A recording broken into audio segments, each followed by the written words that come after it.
সালমান তুমি খাওয়া দাওয়া বন্ধ করে দিয়েছো। ওগো মা তুমি জানো না আমি একটা নাম শুনেছি যে নামটা হলো মুহাম্মদ সাল্লাল্লাহু আলাইহি। মা জননী আমার মনের ভিতরে দাগ কেটে উঠেছে, আমি যেন তার প্রেমে পড়ে গেছি গো মা।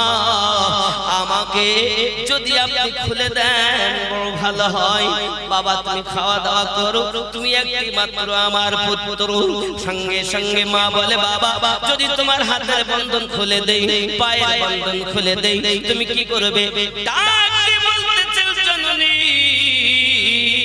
আপনি যদি আমার হাত এবং পায়ের বন্ধন খুলে দেন আমি ছুটে নবীর সন্ধানে যাব। বেটারে আমি না জানব তুই আমার ভবিষ্যৎ। এ যুবক একবার কি খেয়াল করেছে